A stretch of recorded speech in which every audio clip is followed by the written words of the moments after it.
வெளிப்படுத்தின விசேஷம் 2வது அதிகாரத்தில் 7வது வசனத்தை நாம் வாசிக்கிறோம்.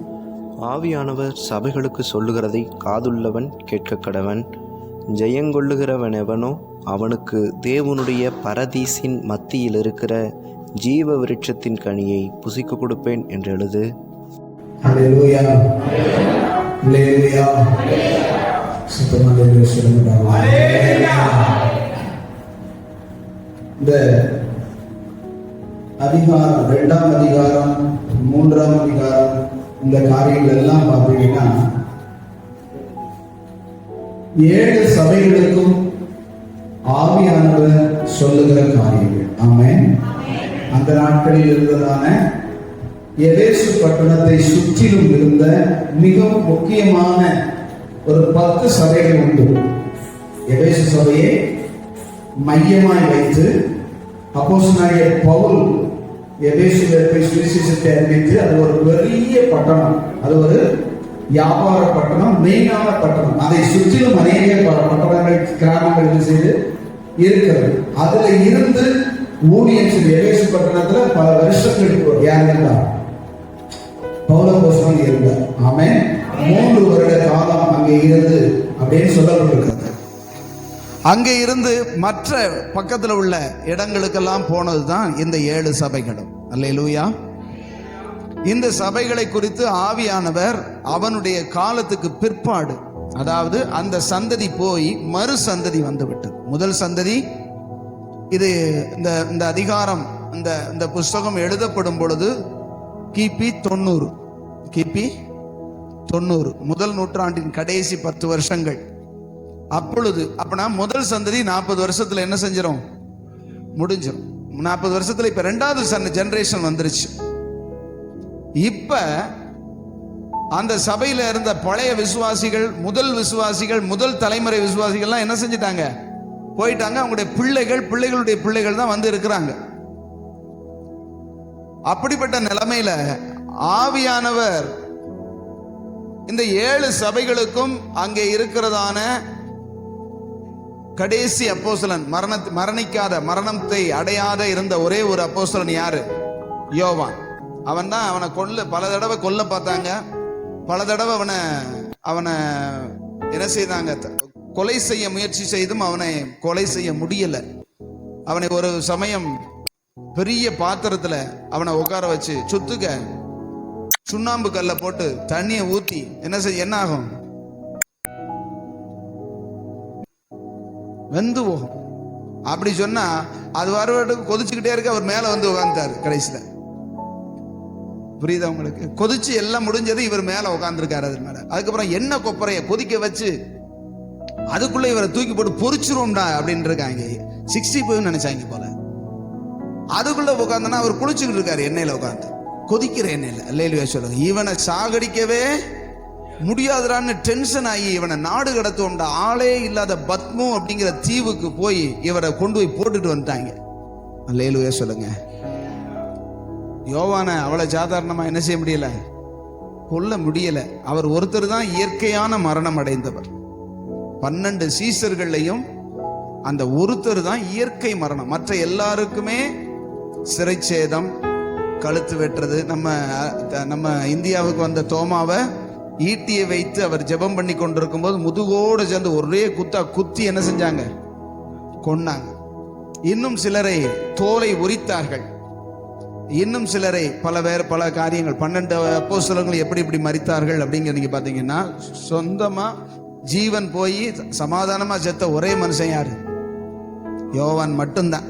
அவர் இருந்த காலத்திலே அந்த பத்மு தீவிலே அவர் தனித்து இருக்கும் பொழுது 9 அவர் எங்க இருக்கேன்னு சொல்றாரு பாருங்க. உங்கள் சகோதரனும் இயேசு கிறிஸ்துவின் நிமித்தம் வருகிற உபத்திரவத்திற்கும் அவருடைய ராஜ்யத்துக்கும் அவருடைய பொறுமைக்கும் உடன் பங்காளனுமாய் இருக்கிற யோவானாகிய நான் தேவ வசனத்தின் நிமித்தமும் இயேசு கிறிஸ்துவை பற்றிய சாட்சி நிமித்தமும் பத்மு என்னும் தீவிலே இருந்தேன். பத்மு தீவுங்கிற ஆள் அரவமற்ற ஒரு அனாதையா கொண்டு போய் விட்டுட்டு வந்தாங்க. நீ இங்கேயே இருந்து சாப்பாடு இல்லாம என்ன செய்ய, சாகுடா அப்படின்னு சொல்லி கொண்டு வந்து போய் இறக்கி விட்டு வந்துட்டாங்க. கடல்ல இருக்கிற ஒரு சின்ன தீவு. அந்த பகுதியில் இருக்கிற. அங்க இருக்கும்போது கர்த்தருடைய நாளிலே, அந்த வசனத்தை 10 வாசிப்போம். ஆவிக்குள்ளானேன்.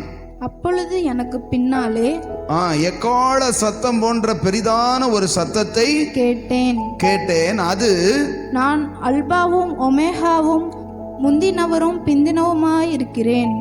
நீ காண்கிறதை ஒரு புஸ்தகத்தில் எழுதி ஆசியாவில் இருக்கிற எபேசு, சிமிர்னா, பெர்கமு, தியத்தீரா, சர்தை, பிலதெல்பியா, லவோதிகேயா என்னும் பட்டணங்களில் உள்ள 7 சபைகளுக்கும் அனுப்பு என்று விளம்பினது.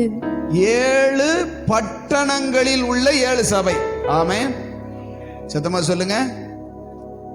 7 பட்டணத்துல, ஒவ்வொரு பட்டணத்திலையும் அந்த சபை இருக்குது. எபேசு சபை இருக்கிறது போல எபேசு சபை, எபேசு பட்டணத்தில் இருக்கிற சபைக்கு பேர் என்ன பேரு? எபேசு சபை. தியத்தீரா பட்டணத்தில் இருக்கிற சபைக்கு பேரு தியத்தீரா. அல்லேலூயா. இந்த வசனத்தின் அடிப்படையில் தான் நம்ம சபையை, நான் புதுசா ஊழியத்துக்கு வந்து சபைக்கு ஒரு பேர் வைக்கணுமே ஆண்டவரே, என்ன பேர் வைக்கன்னு சொன்னோன்னே அருப்புக்கோட்டை சபைன்னு வைடான்னாரு. ஆமென். அருப்புக்கோட்டையில் வேற சபையே இல்லையா அப்படின்னா அருப்புக்கோட்டை சபைன்னு வை. நான் முதல்ல இந்த ஏபிகே பெந்தேகோஸ்தே அப்படிங்கிறத, இந்த பெந்தேகோஸ்தே சேர்க்க முன்னாடி, ரிஜிஸ்டர் பண்ண முன்னாடி அருப்புக்கோட்டை சபைன்னு தான் முதல்ல அடிச்சேன். ஏபிகே சபை அப்படின்னு. அல்லேலூயா. நானும் இந்த 7 சபையில் ஒரு பேரை வச்சிருவோம் அப்படின்னு நினைச்சா, இல்ல அதெல்லாம் அந்த பட்டணம். ஓம் பட்டணம் எது? அருப்புக்கோட்டை. அப்படின்னா அருப்புக்கோட்டை சபைன்னு வைடா. அதுக்கப்புறமா நம்ம ரிஜிஸ்டர் பண்ணும்போது வெறும் அருப்புக்கோட்டை சபைன்னு வைக்க வேண்டாம், அருப்புக்கோட்டை பெந்தேகோஸ்தே சபை அப்படின்னு வைப்போன்னு சொல்லி இந்த வசனத்தினுடைய காரியத்தில் தான் ஆண்டவர் நம்மோடு இடைப்பட்டார். அல்லேலூயா. இப்படிப்பட்ட நிலைமையில ஆண்டவர் அவனை ஆவிக்குள்ளான பொழுது ஆண்டவர் அவனோடு பேசினது, 7 சபைகளுக்கு நீ எழுது, நான் சொல்றத நீ காண்கிறதை எழுதி, நான் சொல்றத கேட்டு எழுதி அனுப்புன்னு சொன்னதுல நம்ம வாசிச்சோம். முதல் சபை என்ன சபை? கவனிங்க. அல்லேலூயா. எபேசு சபைக்கு கர்த்தர் சொல்லுகிறார். ஆமென் சொல்லுங்களேன். அதுலதான் நம்ம கடைசி வசனத்துல 7வது வசனத்துல வாசிச்சோம். ஆவியானவர் சபைகளுக்கு சொல்லுகிறதை காதுள்ளவன் கேட்க கடவன். ஜெயங்கொள்ளுகிறவன் எவனோ அவனுக்கு தேவனுடைய பரதீசின் தேவன் இருக்கிறதான அந்த பரதீசுல மத்தியில் இருக்கிறதான ஜீவ விருட்சத்தின் கனியை புசிக்க கொடுப்பேன் என்று எழுது. அல்லேலூயா. இந்த ஜீவ விருட்சத்தின் கனியை புசித்தவர்கள் யார்? கேட்கிற பதில் சொல்லுங்க. இந்த ஜீவ விருட்சத்தின் கனி எங்க இருந்தது? முதல்ல ஏதேன் தோட்டத்துல மையத்துல இருந்த 2 கனி. ஒன்னு ஜீவ விருட்சம். அந்த வசனத்தை வாசிங்க பார்க்கலாம். 2:9 தேவனாகிய கர்த்தர் பார்வைக்கு அழகும் புசிப்புக்கு நலமுமான சகலவித விருட்சங்களையும் தோட்டத்தின் நடுவிலே ஜீவ விருட்சத்தையும். தோட்டத்தின் நடுவில் என்ன இருக்கு? அடுத்து நன்மை தீமை அறியத்தக்க. இந்த வசனத்தை 2 மரமும் எங்கதான் இருக்கு? ஏதேன் தோட்டத்துல மையத்துல இருக்குது. ஆமே. மையத்துல இருக்கிற மரம் ஒண்ணு ஜீவ விருட்சம், இன்னொன்னு நன்மை தீமை அறியத்தக்க கனி. இப்ப வாசிச்சு பாருங்க. 2:16 தேவனாகிய கர்த்தர் மனுஷனை நோக்கி, நீ தோட்டத்தில் உள்ள சகல விருட்சத்தின் கனியையும் புசிக்கவே புசிக்கலாம், ஆனாலும் நன்மை தீமை அறியத்தக்க விருட்சத்தின் கனியை புசிக்க வேண்டாம், அதை நீ புசிக்கும் நாளில் சாகவே சாவாய் என்று கட்டளையிட்டார். அந்த நடுவுல இருக்கிற 2 மரத்திலையும் ஒத்த மரத்தை சாப்பிடாதேன்னு சொன்னார். அப்ப நம்ம ஜீவ விருட்சத்தை சாப்பிடக்கூடாதுன்னு சொன்னாரா? சொன்னுங்க. ஜீவ விருட்சத்தின் கனிய சாப்பிடக்கூடாதுன்னு சொல்லல.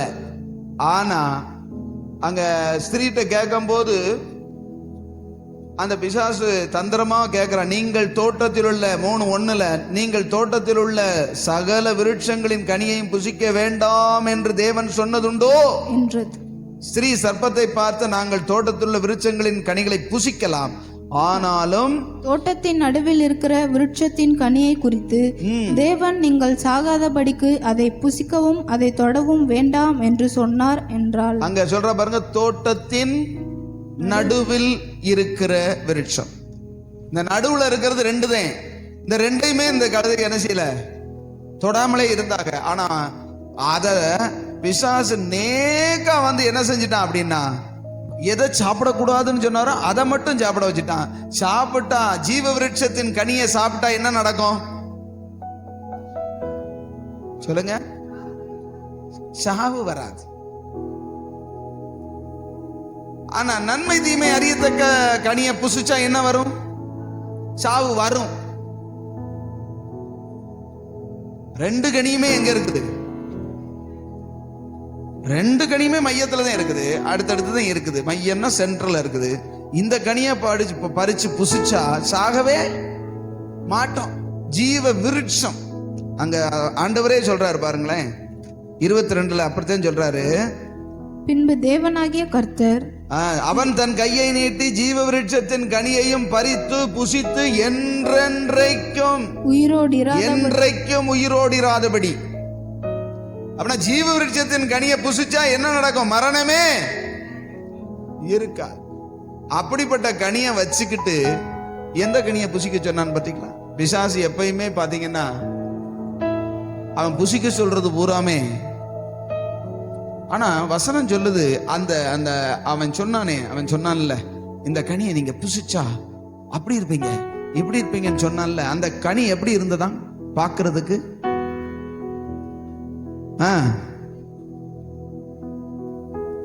6 வாசிச்சு பாருங்க, 3:6. அப்பொழுது ஸ்திரீயானவள் அந்த மரம் புசிப்புக்கு நல்லதும் பார்வைக்கு இன்பமும் புத்தியை தெளிவிக்கிறதற்கு இச்சிக்கப்படத்தக்க விருட்சமுமாய் இருக்கிறது. நம்முடைய புத்தியை தெளிவிக்கத்தக்கதான ஆசைப்படத்தக்க விருட்சமுமாய் இருக்கிறது என்று கண்டு அதன் கனியை பறித்து புசித்து. சரி அப்படின்னு பாடுங்க. இந்த கனியை பார்க்கறதுக்கு எப்படி இருக்குது சொல்லுங்க? இந்த கனியை பார்க்க எப்படி இருக்குது? பார்வைக்கே இன்பமா இருக்கு. பார்க்கறதுக்கே எப்படி இருக்குது?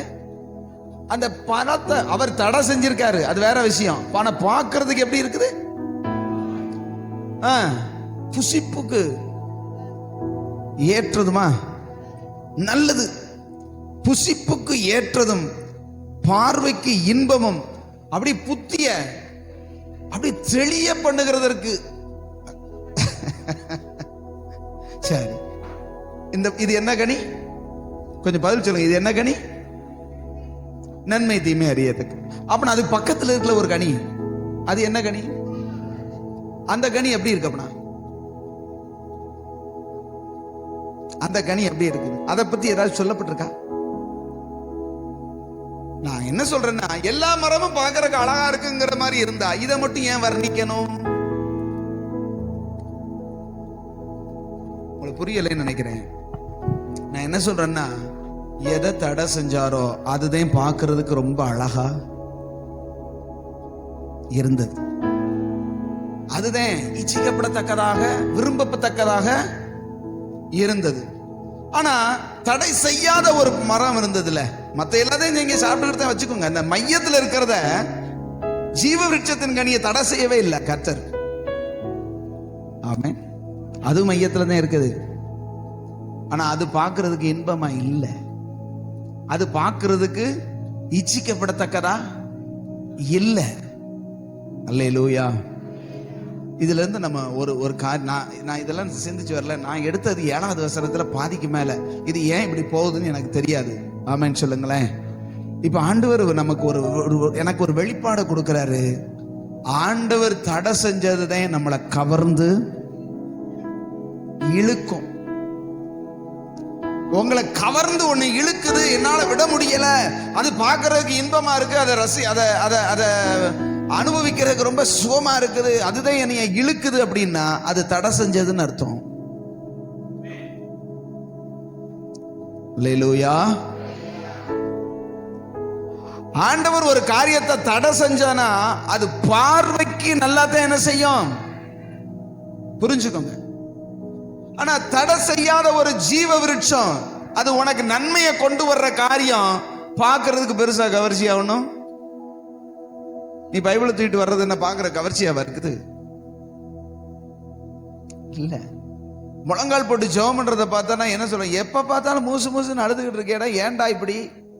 அதுவும் போய் முழங்கால போட்டுக்கிட்டு தோத்துருவோம் தோத்துருவோம் தோத்துருவோம் தோத்துருவோம்ங்கிற, எப்படா ஜெயிக்க போறீங்கன்னு கேக்குறாங்க.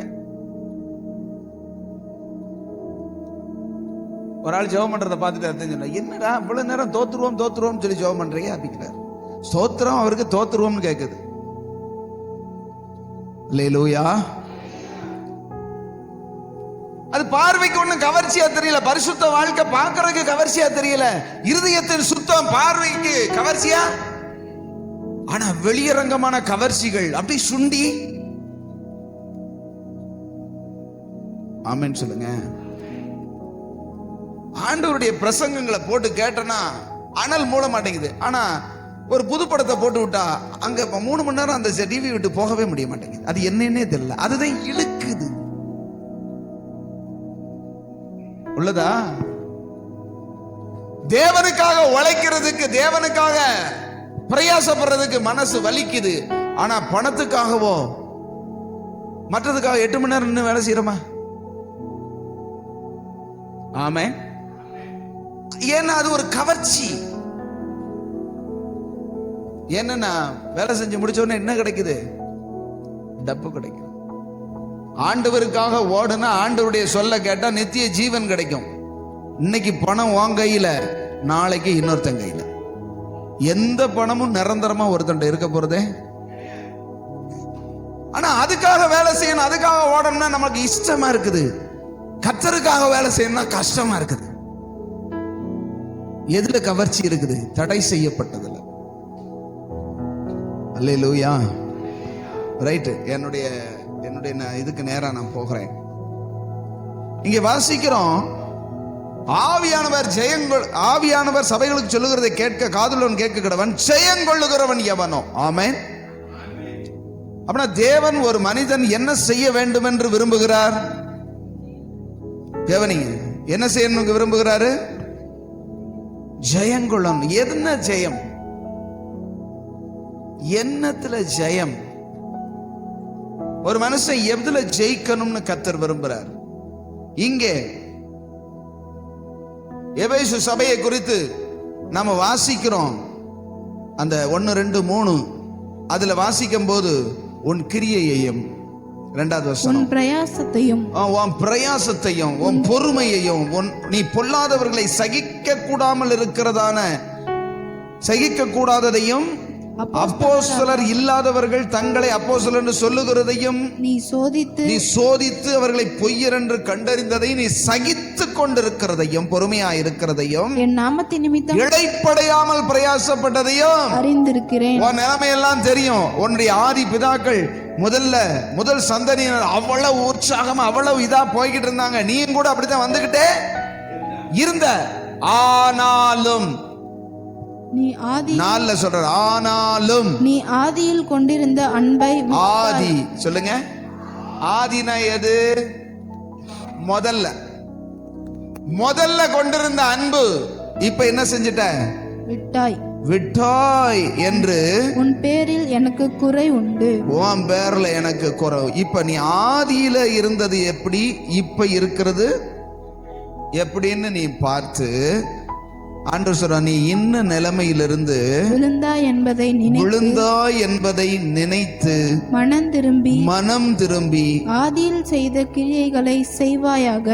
ஆதியில் என்ன உங்களுடைய காரியங்கள் இருந்ததோ, உங்களுடைய வீரியம் இருந்ததோ, உங்களுடைய அன்பு இருந்ததோ, தேவன் மேல பற்றுதல் இருந்ததோ, அதை இப்பொழுதும் செய்வாயாக. இல்லாவிட்டால் நான் சீக்கிரமாய் உன்னிடத்தில் வந்து நீ மனம் திரும்பாத பட்சத்தில் உன் விளக்கு தண்டை அதன் இடத்தில் நின்று நீக்கி விடுவேன். அல்லேலூயா. விளக்கு தண்டை நீக்கி விடுவேன் அப்படின்னா என்ன அர்த்தம்? விளக்கு தண்டை நீக்கி விடுவேன் என்ன அர்த்தம்? சொல்லுங்க, கொஞ்சம் கவனிங்க.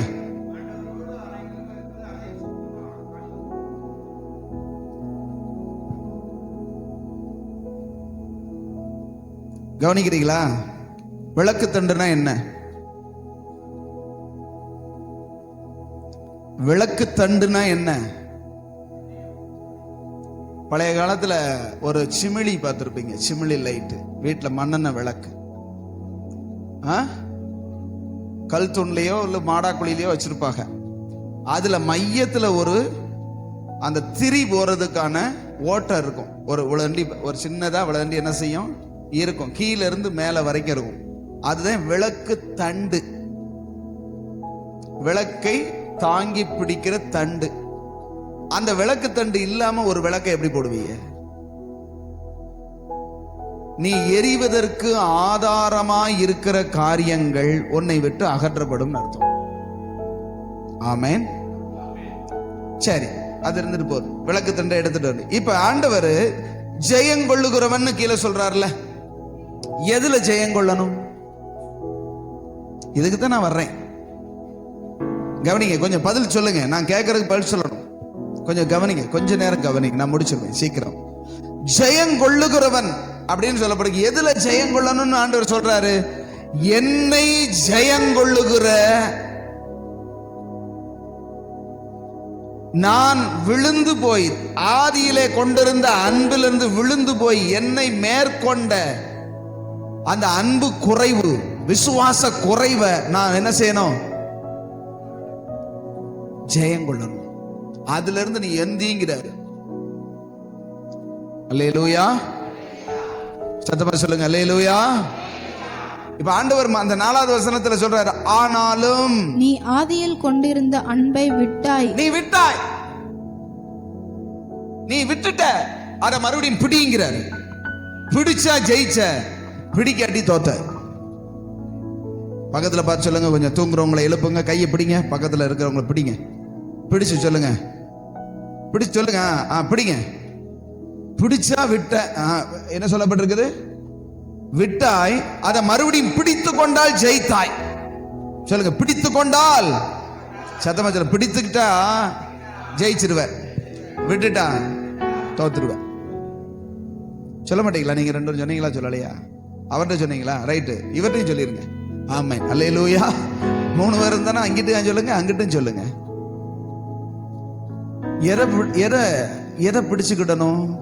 ஆதியிலே கொண்டிருந்த அன்பு, தேவன் விரும்புகிற ஸ்தானம். ஆமென் சொல்லுங்களேன். நீ முன்னாடி எப்படி இருந்த? உன் கிரியை, உன் நடவடிக்கை, உன்னுடைய பிரயாசம், நீ இருந்த பொறுமை, பொல்லாதவர்களை சகிக்க கூடாமல் இருந்த. ஆனா நீ பொல்லாதவனா நீயே மாறிட்டேன்னு ஆண்டவர் சொல்றாரு. அதே விஷயம். இல்ல சகிச்சுக்கிட்டு இருக்கேன்னு அர்த்தம். அப்போஸ்தலர் அல்லாதவர்களை தங்களை அப்போஸ்தலர் என்று சொல்லுகிறதை நீ சோதித்து பார்த்து பொய்யர் என்று கண்டறிந்த ஒரு ஆவிக்குரிய அனுபவம். ஆமென். தவறான காரியங்களை செக் பண்ணி அதுல இருந்து ஒதுங்குற அனுபவம், அப்படி எடுத்துக்கொள்ளலாம். அடுத்து சகித்து கொண்டிருக்கிறதையும் பொறுமையா இருக்கிறதையும். கிறிஸ்தவ வாழ்க்கையில ரொம்ப ரொம்ப முக்கியம் என்ன தெரியுமா? சகிப்பு. சொல்லுங்க. ஆண்டவர் நடத்துகிற பாதையை அப்படியே ஜீரணிக்க பழகணும். நம்ம மக்கள்ல இருக்கிற ஒரு வார்த்தை என்ன? ஜீரணிக்கணும். என்னது? சொல்லுங்க, என்னவா? ஜீரணிக்கணும், சகிக்கணும். ஆண்டவர் வைக்கிற சில இடங்கள்ல நம்மளால இருக்க முடியாம, ஆண்டவரே இதை எப்ப என்ன விட்டு எடுத்து போடு, இருடா, நான் இங்க வச்சுதான் உன்னை உருவாக்க. ஆமென் சொல்லுங்களேன். அதனாலதான் என்னமோ தெரியல, நான் நினைக்கவே கிடையாது, ஆராதனையில ஆண்டவர் உணர்த்தின விஷயம், எகிப்துல இருந்து ஜனங்களை கூட்டிட்டு வரும்போது சொல்றாரு, உனக்கு பாலும் தேனும் ஓடுகிற தேசத்தை நான் என்ன செய்வேன்? தருவேன்னார். பொய்யா சொன்னாரு? பொய்யெல்லாம் கிடையாது, உண்மைதான். ஆமென். தருவேன்னாரு. இவங்க வந்தா எதுக்கு? கடல் இருக்கு. கடலை பார்த்த உடனே மிரண்டாங்க. கடலை உடைச்சாரு. ஆமென். கடலை உடைத்து, செங்கடலை உடைத்து அவங்களை கொண்டு வந்தார். ஏறின உடனே ஒரே ஜெகஜோதியா ஒரு பாட்டு. என்ன நடக்குது? விழுந்தது பார்வோனின் சேனை அப்படின்னு தம்பூர் எடுத்து, வீணை எடுத்து பாட்டு முழங்குது. ஏன்னா எல்லாரும் காப்பாற்றப்பட்டாங்க. பார்வோன் சேனை என்ன செஞ்சிருச்சு?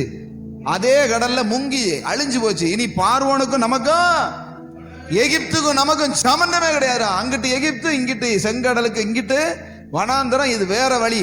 நம்ம எந்த பிரச்சனையும் இல்லாம போகலான்னு போனா தான் தெரியுது வனாந்திரம். அல்லேலூயா. நமக்கெல்லாம் வனாந்திரத்தை பத்தி தெரியாது. வனாந்திரம்னா எப்படி இருக்கும் தெரியுமா? வனாந்திரம்னா எப்படி இருக்கும்? நிக்கிறதுக்கு நிழல் இருக்காது, குடிக்கிறதுக்கு தண்ணி இருக்காது, வெயில் அப்படி சுட்டு எரிக்கும், மணலா கிடக்கும், எங்க பார்த்தாலும் ஒண்ணு போல இருக்கும். கிழக்கா மேற்கா தெற்கா வடக்கா எதுவுமே தெரியாது. வந்து 2 நாள் போனாங்க, 3ஆவது நாள் தண்ணி இல்லைன்னு மறுபடியும் முறுமுறுத்துட்டாங்க. மறுபடியும் என்ன இப்படி இந்த வனாந்திரத்தில் கொண்டு வந்து எங்களை சாகிறதுக்கு, அங்கெல்லாம் சவக்குழி இல்லைன்னா சொல்லி இங்கே கொண்டு வந்து எங்களை நிப்பாட்டி வச்சிருக்கீங்க அப்படின்ட்டான். வனாந்திரம் வந்து ஒரு மனுஷனுடையதான சுயத்தை வெளிப்படுத்துகிற இடம். ஆமென். உனக்குள்ள என்னென்ன இச்சை கிடக்கு, உனக்குள்ள என்னென்ன ஆசை கிடக்குங்கிறத உன்னை வனாந்திரத்துல நடத்தும் போதுதான், ஐயோ அது இல்லையே. அங்க ஒருக்க சொன்னாங்க, நாங்கள் எகிப்திலே இறைச்சி பாத்திரங்கள் அண்டை உட்கார்ந்து, அது சட்டிக்கிட்டே உட்கார்ந்துருப்பாங்க போல, சட்டிக்கிட்டே உட்கார்ந்து சாப்பிட்டதான வெள்ளை பூண்டுகளையும் வெள்ளரிக்காய்களையும் கொமட்டிக்காய்களையும் வெள்ளை பூண்டுகளையும் நாங்கள் நினைக்கிறோம்னு சொல்லி அழுகிறாங்க. என்ன செய்யறாங்க? கொமட்டிக்காய் தின்னுருக்காங்க. இந்த கொமட்டிக்காய் தெரியுமா உங்களுக்கு?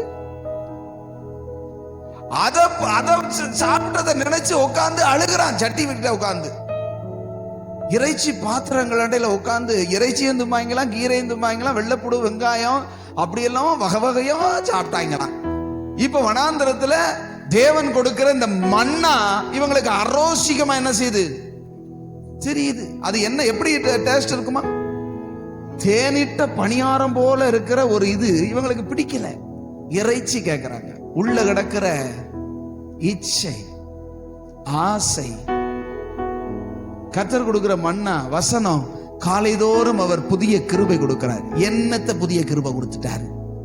ஜெர்மனி என்னத்தை கண்டம். அங்க போன கலர் கலரா எப்படி இருக்கு தெரியுமா? அல்லேலூயா. 3 மணி நேரம் போனாலும், ஒரு டிக்கெட் எடுத்து போனா அல்லது டிக்கெட்டே எடுக்காம வீட்டுல உட்கார்ந்து செல்லுல பார்த்தா எவ்வளவு இன்பமா இருக்கு. கிருபை என்ன கிருபை! தேவ சமூகத்துல ஒரு 10 நிமிஷம் உட்கார்ந்து ஜெபம் பண்ணுங்க அப்படின்னா முடியல. ஆனா மணிக்கணக்கம் என்ன செய்ய முடியுது? மணிக்கணக்கம் உட்கார்ந்து பக்கத்துல இருக்கிறவங்களோட பேச. என்ன சத்தமே போட மாட்டீங்க? அப்படித்தான் இருக்கீங்களா? ஆனா ஒரு 10 நிமிஷம் போய் ஆண்டவர் சமூகத்துல உட்கார்ந்து நல்லா தோத்திரம் பண்ணி ஜெபம் பண்ணா கிடக்கு. அது 10 நிமிஷம் எப்படி ஜெபம் பண்றது? கர்த்தர் சுருக்கமான ஜெபத்துக்கு பெருக்கமான பதிலை தருவாராக. ஆமென். கர்த்தாவே ஸ்தோத்திரம். இந்த போஜனத்தை ஆசீர்வதியும், இதை பெருக பண்ணும். இதை விட சக்கரை தான் வரும்.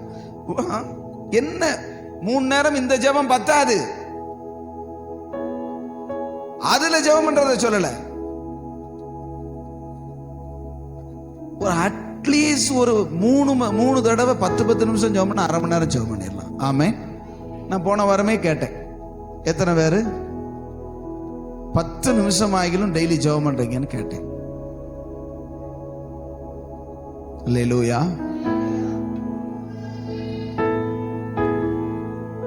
கர்த்தர் இன்னைக்கு சொல்றாரு, ஜெயங்கொள்ளுகிறவனுக்கு பரதீசின் மத்தியில ஒருவரும் சாப்பிட்டு நித்தியமாய் வாழாத இந்த பூமியில நித்திய ராஜ்யத்துல போய் அந்த கனியை கொடுத்து நிரந்தரமா அவரோட வாழ நான் அவனுக்கு அனுக்கிரகம் செய்வேங்கிறார். அல்லேலூயா. நீ எதுல குறைஞ்சு போன? நீ எதை விட்டுட்ட? எதுல விழுந்து போய்? அங்க சொல்றாரு 5ல சொல்ற, நீ இன்ன நிலைமையிலிருந்து விழுந்தா என்பதை நினைத்து மனம் திரும்பி. நீ என்ன நிலைமையில இருந்து விழுந்த? எதனால விழுந்த? என்ன நிலைமையில இருந்தனா, நீங்க என்ன நிலைமைனா நிக்கிற நிலைமைய சொல்லல. எதனால நீ இந்த சோர்வுக்குள்ள ஆன? எதனால இந்த பாவத்துக்குள்ள உள்ள போன? ஏன் உனக்கு அந்த ஆதியிலிருந்து அன்பு குறைஞ்சதுங்கிற நிலைமைய யோசித்து சிந்தித்து, அங்க சொல்றாரு பாரு, சிந்தித்து இருக்கா, நினைத்து. நினைத்து, அதான் சிந்தித்து. சிந்தித்து மனம் திரும்பி, நினைத்து மனம் திரும்பி. மனம் திரும்பி. ஆண்டவர் இன்னைக்கு சொல்ற விஷயம், நீ ஆதியில கொண்டிருந்த அன்பை எதனால விட்ட, ஏன் உனக்கு விழுந்தது, அதை சரி பண்ண. அதை சரி பண்ணி மறுபடியும் அந்த நிலைமைக்கு வா, உனக்கு ஜீவ விருட்சத்தின் கனியை நான் கொடுப்பேன். ஆமென். அல்லேலூயா, அல்லேலூயா சொல்லுங்க. ஜெயங்கொள்ளுகிறவர்களாய் நாம் இருக்க வேண்டும் என்று தேவன் என்ன செய்கிறார், விரும்புகிறார். சரி, வாசிங்க. 2 Peter 2nd chapter 20.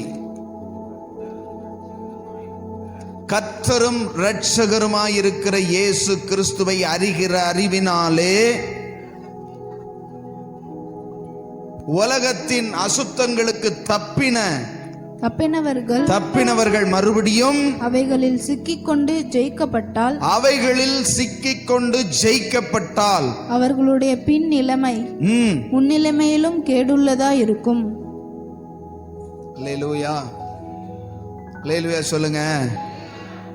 கர்த்தராகிய இயேசு கிறிஸ்துவை அறிகிற அறிவினாலே இந்த உலகத்தின் அசுத்தங்களுக்கும் பாவங்களுக்கும் தப்பி பிழைத்து தேவனுடைய ரட்சிப்பை சுதந்தரித்துக் கொண்ட நாம் மறுபடியும் அவைகளிலேயே மறுபடியும் சிக்கிக் கொண்டா, விட்டுவிட்ட பாவத்தை, தேவன் மன்னித்த பாவத்தை, தேவன் தவறென்று உணர்த்தி அதை அறிக்கை செய்த பாவத்திலேயே மறுபடியும் மறுபடியும் மறுபடியும் விழுந்தா,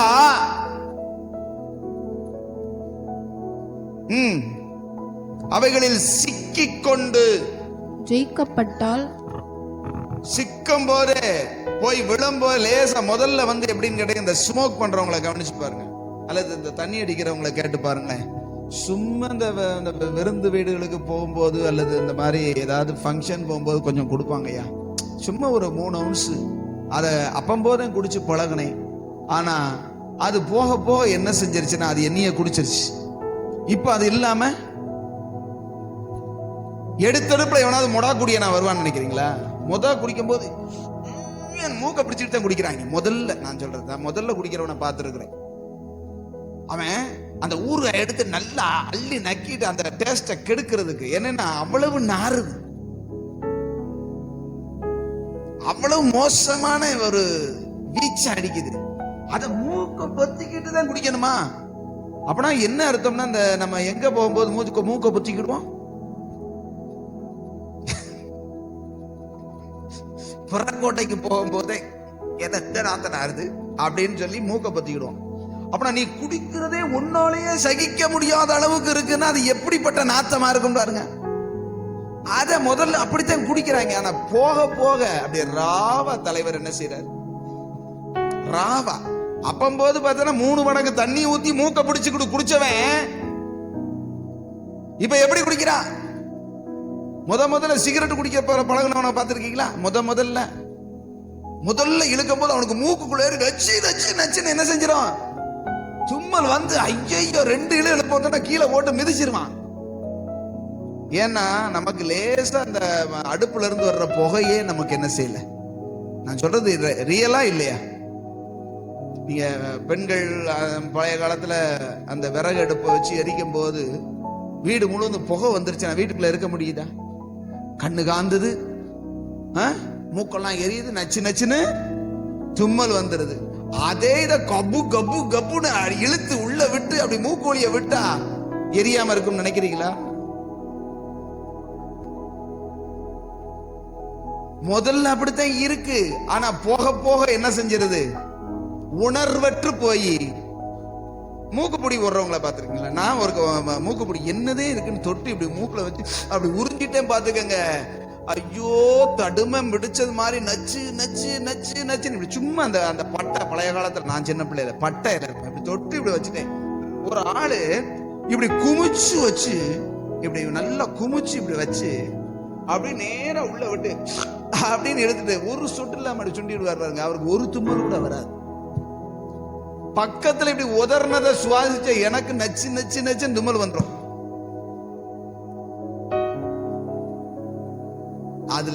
ஜெயிக்கப்பட்டாங்க. என்னது அது? முதல்ல நமக்கு ஒத்து வரலதான். ஆனா அது இப்ப என்ன செஞ்சிருச்சு சொல்லுங்க? ஜெயிச்சிருச்சு. இப்ப அது இல்லாம நம்மளால என்ன செய்ய முடியல அப்படிங்கிற நிலைமை ஒருத்தனுக்கு வந்துருச்சுன்னா அவனுடைய முன்னிலைமை. அல்லேலூயா. ஜெயிக்கணும் அல்லது ஜெயிக்கப்படுவாய். இந்த ரெண்டு வார்த்தைக்கும் உள்ள வித்தியாசத்தை நீங்க கவனிங்க. 2:20 ஜெயிக்கப்பட்டால், ஜெயிக்கப்பட்டால். அதுல 2:7 வாசிங்க, ஜெயம் கொள்ளுகிறவன் எவனோ. அப்படின்னா என்ன அர்த்தம்? ஜெயிக்கணும் அல்லது நம்மளை ஜெயிச்சிரும். பக்கத்துல கையை பிடிச்சு சொல்லுங்க, நீங்க ஜெயிக்கலைனா உங்களை ஜெயிச்சிரும். சத்தமா சொல்லுங்க, நீங்க ஜெயிக்கலைனா அது உங்களை ஜெயிச்சிரும். அல்லேலூயா. நீ ஜெயங்கொள்ளும்படி தான் உன்னை அழைத்திருக்கிறார். நீ ஜெயிப்பதற்காகவே உன்னை பிறப்பிச்சிருக்கிறார். நீ ஜெயிக்கலைனா அது உன்னை ஜெயிச்சிரும். ஜெயிச்சா ஜீவ விருட்சத்தின் கனி. ஆமென். ஜெயிக்கப்பட்டால் நன்மை தீமை அறியத்தக்க கனியை சாப்பிட்டு வந்த வென. அல்லேலூயா. எப்பயுமே பிசாசு எதை காட்டுவான்? எது தடை செய்யப்பட்டதோ. ஜீவ விருட்சத்தின் கனியை தடை செய்யல. ஆமென். ஜீவ விருட்சத்தின் கனியை தடை செய்யல கர்த்தர். ஆனா அதை சாப்பிடுறதுக்கு தூண்டுறதுக்கு ஆளே இல்லை. அந்த 2 பழத்தையும் சாப்பிடுறான்னு சொல்லியிருந்தா பாவம் செஞ்சுட்டுனாலும் சாகாம இருந்திருப்பான்ல. ஆண்டவர் சொன்னார், இதை புசிக்கிற நாளிலே நீ சாகவே செத்தானா? சாவு வந்ததா? 930 வருஷத்துல கர்த்தர் ஒரு மனுஷனுக்கு கொடுத்த வருஷங்கள் 1000 வருஷம். அல்லேலூயா. 1000 வருஷம் வாழணும்னு எனக்கு ஆசை இருக்குங்க. உங்க சத்தமா ஒரு அல்லேலூயா சொல்லுங்க பார்க்கலாம்.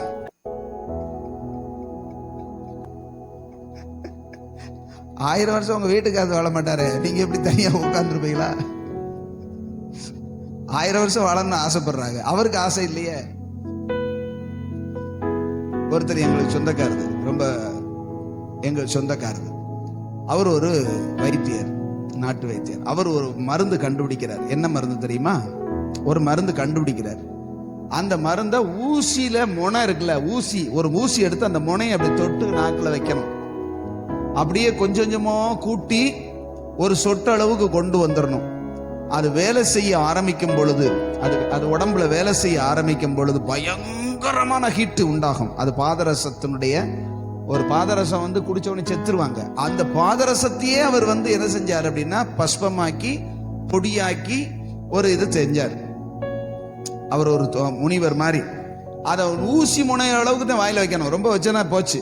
அப்படியே வச்சு கொஞ்சம் கொஞ்சமா பெருக்கி என்கிட்ட சொன்னார். அவரே சொன்னார், அதனுடைய விளைவு என்ன ஆகும் அப்படின்னா, அந்த சொட்டுகள் ஒரு சொட்டு எடுத்து வாயில வைக்கிற அளவுக்கு வந்ததுக்கு அப்புறமா இவருடைய முடி, நகம், தோல் எல்லாமே உதிர்ந்துருமா. இப்ப இருக்கிறது, இப்ப என்கிட்ட இருக்குல்ல முடி இருக்குது, கொஞ்சம் அவனை அமைதிப்படுத்து.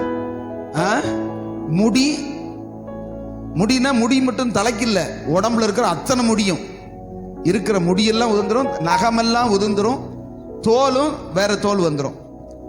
அப்படி விழுந்துருச்சு அப்படின்னா அடுத்து வர்றது இருக்குல்ல, அடுத்து வந்தா தான் கீழே விழுகும் தானா. நம்மள உரிச்சாதான் இருக்காது, தானா வந்துடும். அப்படி வந்துட்டா அடுத்து மரணமே இல்லை அப்படின்னு சொல்லி அவர் கண்டுபிடிச்சு சாப்பிட ஆரம்பிச்சார். வயசு அப்பம்போதே அவருக்கு என்ன 75 80 எப்பயா உதிரும்? அது எப்ப அந்த அளவுக்கு நான் சாப்பிட்டு அது கிரியை செய்து அப்பதான் உதிரும். சரி ரைட்டு, நீங்க இதை செஞ்சு எப்பயும் சிரஞ்சீவியா வாழ போறீங்க.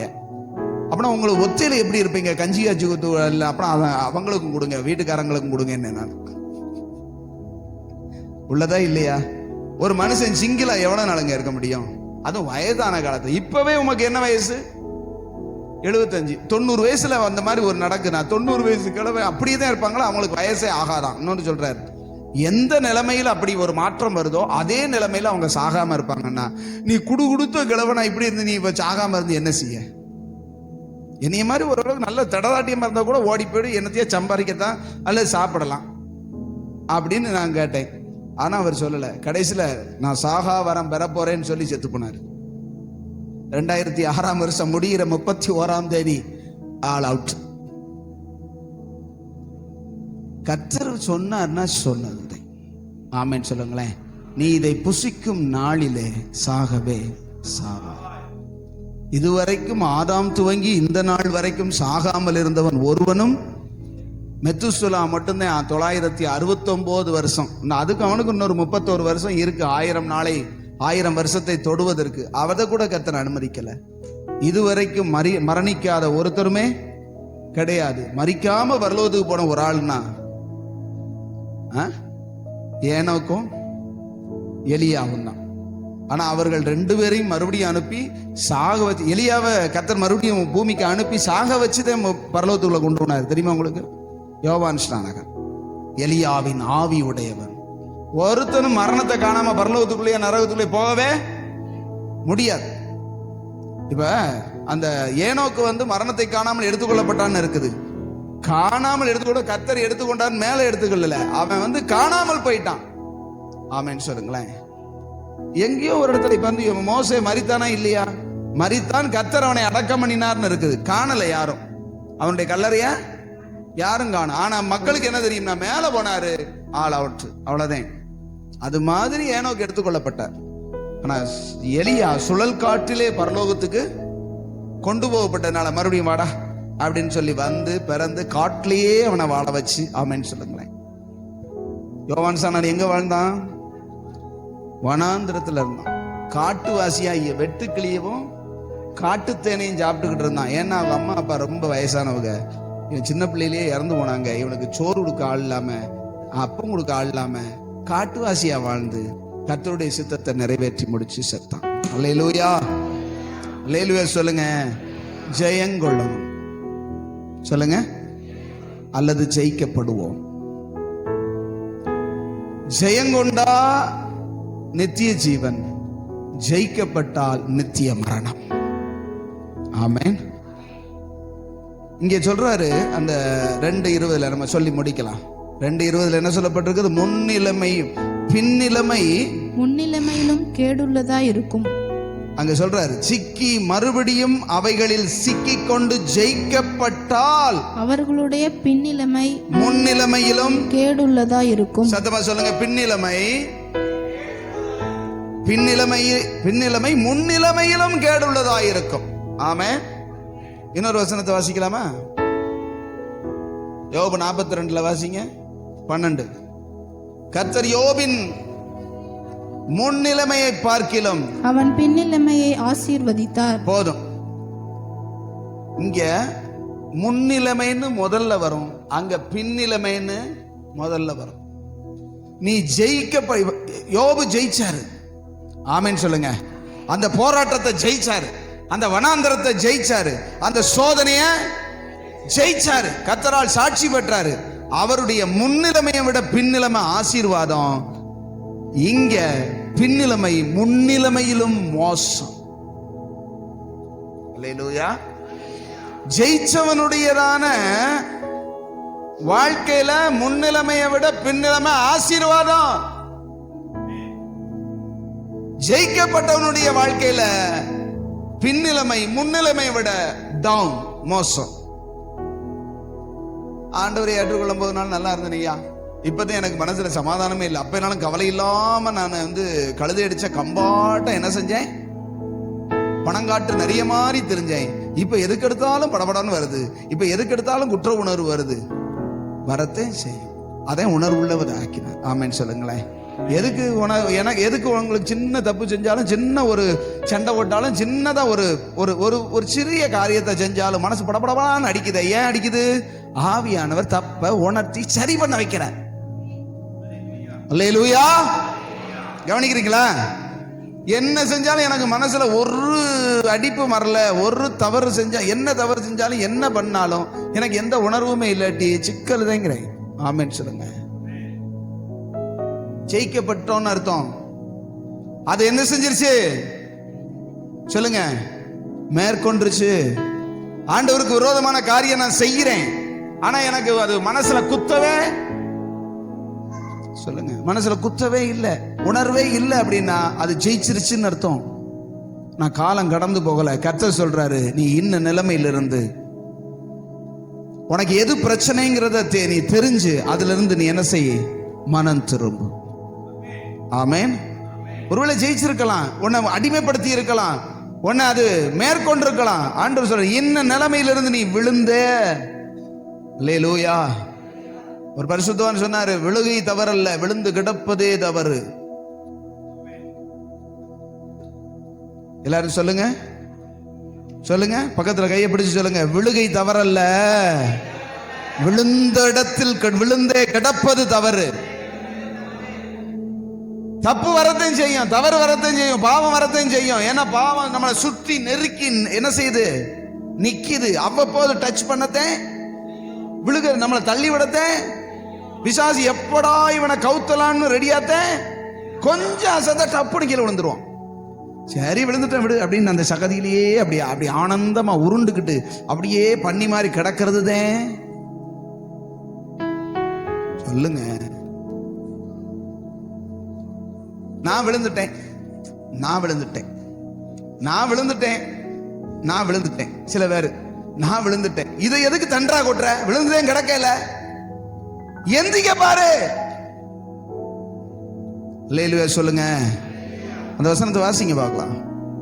நீ இன்ன நிலைமையிலிருந்து விழுந்தா என்பதை நினைத்து எதனால விழுந்த, விழுந்து கிடக்கிற தெரியுது, எதனால விழுந்த, ஏன் விழுந்த, உன்னை விழ தள்ளுனது எது, ஆதியில் கொண்டிருந்த அன்பிலிருந்து உன்னை தள்ளி விட்டது எது, உட்கார்ந்து தியானி.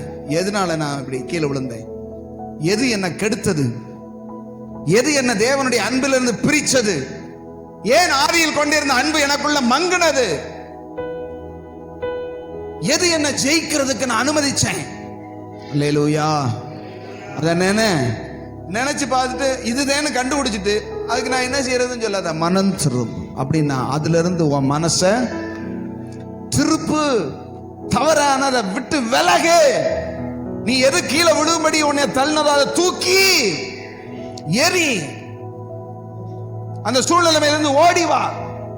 அதே பாவத்தில் விழுந்து கிடந்தா வேற விதத்துல போயிடும். முன்னிலைமை பின்னிலைமை முன்னிலைமையை பார்க்கலும் கேடு உள்ளதாயிரும். அங்கே சொல்றார், முன்னிலைமையிலும் பின்னிலைமை ஆசீர்வாதம். ரெண்டும் ஒண்ணுதான். முன்னிலைமையும் பின்னிலைமையும் ஒண்ணுதான். ஆனா முன்னிலைமை பின்னிலைமையை விட ஆசீர்வாதமா இருக்கணும். ஆமென் சொல்லுங்களேன். நீங்க கிறிஸ்துவுக்கு முன்னதாக இருந்ததை விட கிறிஸ்துவுக்குள்ள வந்ததுக்கு அப்புறம் அதிகமான தேவனுடைய ஆசீர்வாதம். அல்லேலூயா. ஆண்டவருடைய அன்புல பெருகணும். எதுல விழுந்தோம், ஏன் நம்மளை விழுக வச்சது, என்ன காரணம் அப்படிங்கிறத கர்த்தர் சொல்றார். விளக்கு தண்டை நம்மை விட்டு நீக்கும்படி, நீக்க முன்னதாக நீக்குவேன்னு சொல்லியிருக்காரு. அதை விட்டு நம்மளை விட்டு நீக்கி ஆவியானவரை நாம் எரியக்கூடாதபடி இருக்கிற அந்த சோர்ஸுகளை கர்த்தர் நீக்கி விடாதபடி உணர்த்துறாரா, பேசுறாரா. அவர் சமூகத்துக்கு வரும்போதெல்லாம் நம்முடைய தவறுகளை உணர்த்துறாரு. அப்படின்னா இன்னும் கிருபை இருக்கு. விளக்கு தண்டை நீக்க எரியணும்னு விரும்புறாரு. ஆமென் சொல்லுங்க. அல்லேலூயா. பேசுறாரா? என்ன பேசுறான்னு எனக்கு உணர்வு இல்லை பாஸ்டர். நான் வாட்டுக்கு அமைதியா இருப்பேன். என்ன கேட்கறோம்னு தெரியாது, என்ன பேசுறோம்னு தெரியாது. நான் வாட்டுக்கு என் வண்டியை ஓட்டுக்கிட்டு இருப்பேன். சிக்கலான நிலைமையில இருக்கிறீங்கன்னு அர்த்தம். ஆமென் சொல்லுங்க. ஆவியானவர் சபைகளுக்கு சொல்லுகிறதை காது இருக்கா? எல்லாருக்கும் காது இருக்கு, ஆனா கேட்கிற காது இருக்கா? கேட்கிற காது வேற, கேளாத காது வேற. ஆமென். காதுள்ளவன், கேட்கிற காதுள்ளவன் பாக்கியவான். அடுத்து சொல்லப்படுது, ஜெயங்கொள்ளுகிறவன் எவனோ அவனுக்கு தேவனுடைய பரதீசின் மத்தியில் இருக்கு. தேவனுடைய பரதீசின் மத்தியில உங்களை கொண்டு போய் அந்த ஜீவ விருட்சத்தின் கனி அவங்ககிட்ட கொடுப்பார். ஆமென். ஏன் பரலோகத்துல முடிவே இல்லாத வாழ்க்கையை நினைக்கிறீங்க? அங்க ஜீவ விருட்சம் இருக்கிறது. ஒவ்வொரு ஜெயம் கொண்டு வருகிற ஒவ்வொருவருக்கும் கர்த்தர் ஜீவ விருட்சத்தின் கனியை கொடுப்பார். அந்த ஜீவ விருட்சத்தின் கனியை புசிக்கிறவனுக்கு மரணமே கிடையாது. ஹல்லேலூயா. நீடூடி வாழ்வு, நித்திய வாழ்வு, தேவனோடு நிரந்தரமா வாழ போகிற வாழ்வு. ஹல்லேலூயா. அப்படி எழும்பி நின்ற ஆண்டவர் சமூகத்துல ஜெயங்கொள்ளுகிறவர்களாய் கர்த்தர் உங்களை என்னையும் பார்க்க விரும்புகிறார். ஜெயிக்கப்பட்டவர்களாய் அல்ல. உன்னை எது ஜெயிச்சிருக்கு? நீ எதனால் ஜெயிக்கப்பட்டிருக்கிறாய், நீ எதனால் வீழ்த்தப்பட்டிருக்கிறாய் என்பதை நீ உணர்ந்து அதை சிந்தித்து அதை நினைத்து அதிலிருந்து வெளியே வா. நீ ஜெயிக்கப்படணும்னு கர்த்தர் விரும்பல, நீ ஜெயிக்கணும்னு விரும்புறார். ஹல்லேலூயா. ஆண்டவர் உங்களோடும் என்னோடும் பேசிக்கொண்டே இருக்கிறாரு. தவறானதின் மேல உன் இச்சை, தடை செய்யப்பட்டதின் மேலேயே உன்னுடைய கவனம் போகுதா? கர்த்தர் வேண்டான்னு எதை சொன்னாரோ அதைத்தான் பிசாசு காட்டுவான். உன் வாழ்க்கையில் அது இருக்குதா? தூக்கி எறிய முதல்ல உன்னை ஒப்புக்கொடு. எல்லாரும் ஆண்டவர் சமூகத்தில் அப்படியே கைகளை உயர்த்தி, ஆண்டவரே எல்லாம் எல்லாம் எல்லாம் தேவ சமூகத்தில் வலது கையை ஆகிலும் உயர்த்துங்க, இல்லாட்டி 2 கரத்தை உயர்த்தி, ஆண்டவரே என்ன நான் ஒப்பு கொடுக்கிறேன். நீங்க தடை செய்த எந்த காரியத்தை பிசாசு கவர்ச்சியா காட்டினாலும் அதை நான் வெறுத்து தள்ள. எங்க பாட்டி ஏவா அன்னைக்கு கண்ணுக்கு இன்பமா இருக்கு, பார்வைக்கு நல்லா இருக்கு, புசிப்புக்கு இன்பமா இருக்குன்னு சொல்லி சாப்பிட்டு நித்திய மரணத்தை, ஆண்டவரே மறிக்கவே கூடாதுன்னு நீங்க வச்சிருந்த நிலைமையை விட்டுட்டு மரணத்துக்குள்ள போயிட்டா. பாவம் செஞ்சு அந்த தோட்டத்தை விட்டு துரத்தப்பட்டா. அவளுடைய சொல்ல கேட்ட அவ புருஷனாகி எங்க தாத்தாவும் வெளியே போயிட்டாருப்பா. இன்னைக்கு அதனால நாங்க இவ்வளவு கஷ்டத்திலையும் இருக்கிறோம். நாங்க 2ஆம் ஆதாமாகிய ஆவியானவரால உயிர்ப்பிக்கப்பட்டிருக்கிறோம். ஹல்லேலூயா. உயிர்ப்பிக்கிற ஆவியானவர் 2ஆம் ஆதாமாகி எங்கள் மத்தியில இருக்கிறதற்காக ஸ்தோத்திரம். நாங்க ஆண்டவர் இந்த நாள்ல ஜெயங்கொள்ளுகிறவர்களாக இருக்க உதவி செய்யும். சொல்லுங்க, வாயை திறந்து சொல்லுங்க. அவன் காட்டுகிற படத்தை எல்லாம், அவன் காட்டுகிற அந்த பகட்டை எல்லாம், அவன் காட்டுகிற அந்த இச்சையை எல்லாம் மேற்கொள்ளத்தக்க ஒரு பலனை ஆவியானவர் எங்களுக்கு உள்ள கொடுக்கும்படி சொல்லுங்க கொடுக்கும்படி. ஆண்டவர் தடை செய்யப்பட்டதை நாங்க ஆண்டவரை தொடாதபடிக்கு, அதை பறித்து புசிக்காதபடிக்கு இருக்க எனக்கு பலன் தாங்க ஆண்டவரே. என்ன பலப்படுத்துங்க ஆவியானவரை. சொல்லுங்க, என்ன பலப்படுத்துங்க. அதை சீ என்று அருவருத்து ஒதுக்க ஆண்டவரை ஜெயங்கொள்ள எனக்கு உதவி செய்யுங்க ஆவியானவரே. ஓ, நீர் எச்சரிக்கிறதற்காக ஸ்தோத்திரம். நீர் எச்சரிக்கிறதற்காக ஸ்தோத்திரம். எந்த நிலைமையிலிருந்து, உங்க அன்பிலிருந்து என்ன சூழ்நிலைமை எங்களை பிரிச்சதுங்கிறத நாங்க உட்கார்ந்து யோசித்து தியானித்து மனம் திரும்பி தேவனுக்கு பிரியமானதை செய்வதற்கு எங்களுக்கு உதவி செய்யுங்க ஆண்டவரே. சொல்லுங்க, உதவி செய்யுங்க ஆண்டவரே. ஆதியில நல்லா தானே இருந்தேன், நல்ல ஜெபம் பண்ணேன், நல்ல தேவனோட உறவாடினேன், தேவனுக்குரிய காரியங்கள்ல ஆர்வமா இருந்தேன், ஆசையா இருந்தேன், பிரியமா இருந்தேன். இப்ப அந்த பிரியம் எங்க போச்சுன்னு தெரியலையே ஆண்டவரே. உம்மை விட்டு பிரிக்கிற காரியங்கள் எனக்குள்ள வந்ததுனால உங்க பிரியம் என்னை விட்டு பிரிஞ்சு போயிருச்சே. என்ன மன்னிங்க ஆண்டவரே, என்னை தூக்கி எடுங்க ஆண்டவரே, எனக்கு உதவி செய்யுங்க ஆண்டவரே. கேளுங்க. எது எது எது எது தேவ சமூகத்துல உன்னை உட்கார விடாம தடுக்குது, எது தேவனை நேசிக்க விடாம வேற ஒரு காரியம் இருதயத்துல நிரப்புது, கண்டுபிடி. நீ விழுந்தது தவறல்ல, ஆனா விழுந்து கிடப்பது தவறு. விழுகை எல்லா மனிதருக்கும் வரும், ஆனா கர்த்தர் உன்னை தூக்கி எடுக்க ரெடியா இருக்கிறாரு. ஹல்லேலூயா, ஹல்லேலூயா, ஹல்லேலூயா. என்னை தூக்கி எடுங்க ஆண்டவரே. சொல்லுங்க, என்னை தூக்கி எடுங்க ஆண்டவரே. அந்த பாவத்திலிருந்து, அந்த தவறான காரியத்திலிருந்து, அந்த உம்மை துக்கப்படுத்துகிற காரியத்திலிருந்து, உம்மை பிரிக்கிற காரியத்திலிருந்து என்னை தூக்கி எடுங்க ஆண்டவரே. சத்தமா சொல்லுங்க, சத்தமா சொல்லுங்க. அது எது என்னை பிரிக்கிறதோ அதை அகற்றி விடுகிறேன். ஆமே, அதை தூர எறிந்து விடுகிறேன். ஆண்டவரே, உம்மை விட்டு பிரிக்கிற காரியங்கள் எதுவாய் இருந்தாலும் அது என்னை விட்டு அகலட்டும். ஹalleluya. அப்படியே 2 கரங்களை உயர்த்தி சொல்லுங்க பார்க்கலாம்.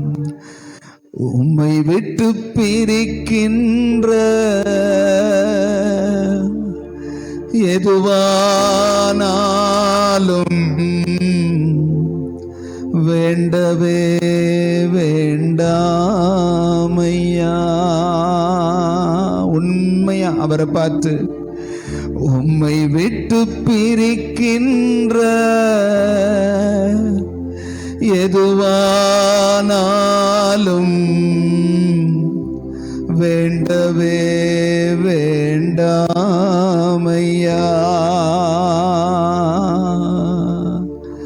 நீங்க போதும்பா எனக்கு, நீங்க போதும்பா,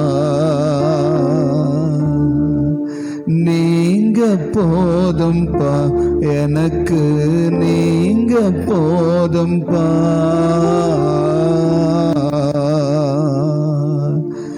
உம்மை விட்டு பிரிக்கின்ற எதுவானாலும் வேண்டவே வேண்டாமையா.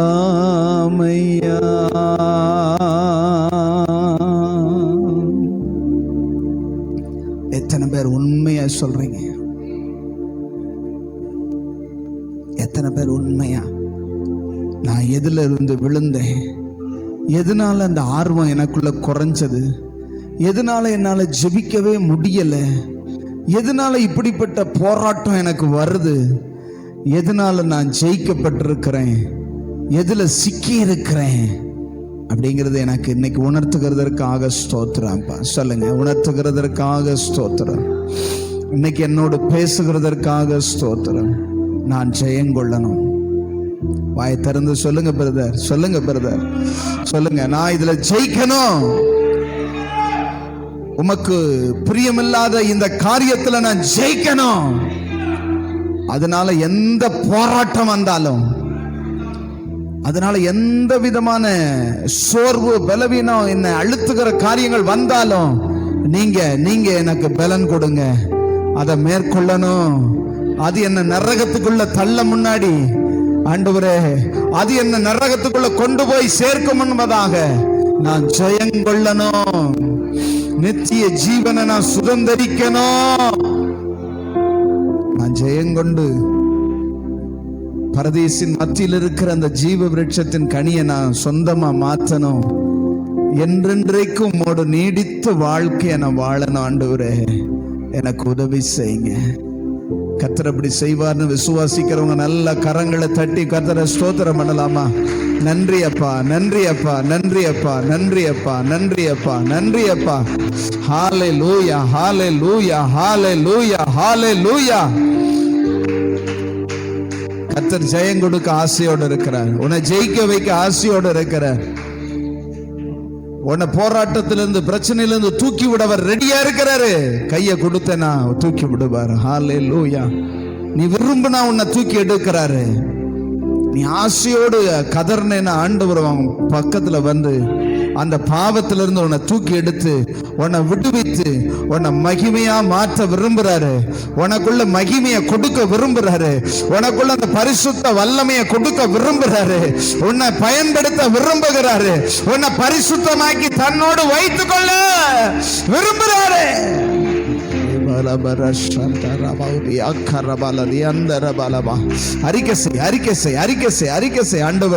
ஆண்டவர் விட்டு விடுகிறேன், விட்டு விடுகிறேன், விட்டு விடுகிறேன், விட்டு விடுகிறேன், பிரிந்து விடுகிறேன். சீட்டானதை தொட மாட்டேன். சொல்லுங்க, சொல்லுங்க. என்ன கெடுக்குதுன்னு தெரிஞ்சு நான் அதை போய் இனி தொட மாட்டேன். சொல்லுங்க, தொட மாட்டேன், தொட மாட்டேன், தொட மாட்டேன். சொல்லுங்க.